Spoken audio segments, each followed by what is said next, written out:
We're so happy to have Crystal here today. For those of you who don't know, I mean, in addition doing some amazing songs and music, she's also done soundtracks for like Pokemon and like Full Metal Alchemist and lots of other stuff that's much more well-known in the US. And Ryan, on the other hand, is not from Japan, doesn't speak Japanese, but he does rep his communities and cultures really well. Share a little bit about where you're from and where you grew up and the languages that you speak. I'm from Los Angeles. I was like, come on, where's the pop? Yeah. I grew up in San Gabriel Valley with the Asian community. Grew up going to Chinese school on the weekends, AKA jail. They would just drop me off and I would suffer for the whole day. And I remember the first day that I went, I didn't speak like Chinese fluently. And that didn't matter. They didn't speak any English all day. So it was like trial by fire. And I'm still traumatized from it. But yeah, I grew up with my father and mother. My father is African-American from the deep South, Jacksonville, Florida. My mother is an immigrant. Shout out to immigrants that get the job done. What else did you want to know? How many languages? How many languages do you speak? I speak Chinese pretty well. But yeah. And you learned that all in a Chinese school? I learned that at Chinese school. I also, my grandma, who is the star of my Instagram channel, it's not even about me. Everyone talks about her every time they see me. She doesn't speak English, so I have to communicate to her in Chinese. And she corrects and shouts at me all the time. So it's a very fun experience for me. Yeah. I don't know. I don't want to go off on a tangent because I will. Yes, you will. Yeah, we so know I'm this. gonna stop right there. Yeah. I forgot. I speak English and Japanese and Korean. I'm learning. Yes. Yeah. Oh yeah, she's learning Korean now, you guys.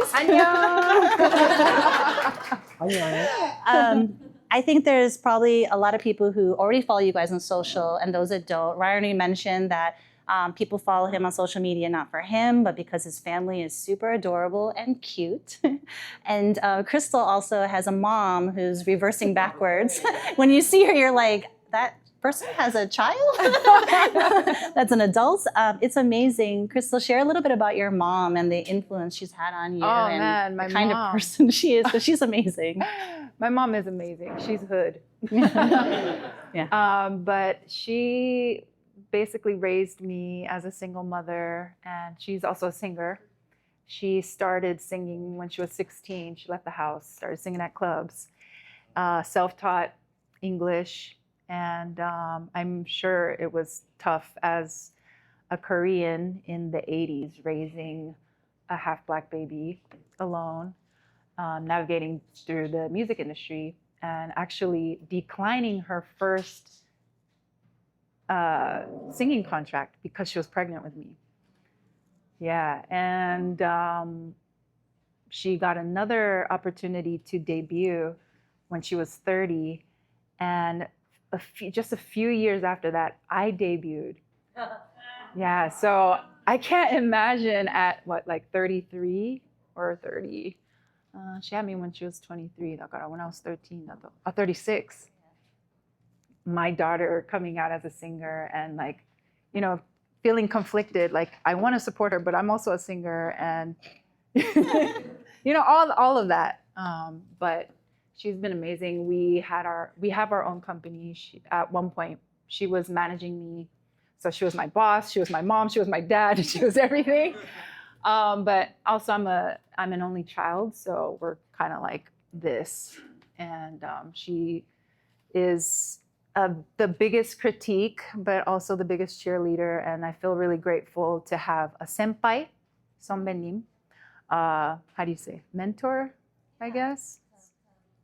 And someone I could look up to as a singer, this close to home. So many things as a performer, you have to kind of trial and error and figure out through the years. But having someone that close, you can be like, oh, I can't do this. She'll be like, oh, just do this. And it's just fixed like that. So, yeah, I love her. She's great. Oh, man, let's give it up for moms, y'all, especially those who are, you know, putting their kids' dreams ahead of their own, Yeah. because that's the real dream, right? To make sure your family's taken care of. Ryan, what about you? Is there a family member that you feel is just like had like a huge impact on your life, that every time you think about the decisions you make or the opportunities you have, it's really because of them? Yeah, it's definitely my parents, for sure. I mean, they both got disowned by their families when they got married. This is like LA riots, LA, post LA riots I grew up in. But my father's family didn't come to the wedding. My mother's family didn't come to the wedding. And then when I was born, I was really cute. And so I united the whole family just by being born. But it's funny, like what they went through and how they still stayed together. And, I have two older brothers. Like our nucleus is very, very strong. And I think they taught me a lot of really resiliency and also not to care what other people think, because like the lane that I occupy in social media, like I'm not the first Blasian to ever exist, I think, and not the only mixed person to exist. But I think the way that I talk about that is empowering because of how my parents raised me. They would always tell me that I'm 100% both and to carry myself that way. Because if you don't, like society is going to try to force you into a box. I remember when I was growing up, you couldn't check more than one box. So I was like, oh, how am I feeling today? Am I feeling Asian today? The other boxes for us. Am I feeling other today? So yeah, like I think a lot goes back to them. I think, also my grandma and my grandpa raised me, on the Chinese side, and my grandma and my grandpa on my black side too, when we go to Jacksonville, so I always felt like a very strong sense of who I was culturally from within my family, so that it prepared me for when I stepped outside and they were like, you're Puerto Rican. You know what I mean? Because of how I look. So yeah, I would say or Dominican. I was just in New York, they speak Spanish to me. I'm like, damn, I feel like I'm at home, but I don't know what you're saying. But yeah, my parents, that's who I would say. It's amazing. Well, give it up to Ryan's parents for having a cute baby that bridged the family.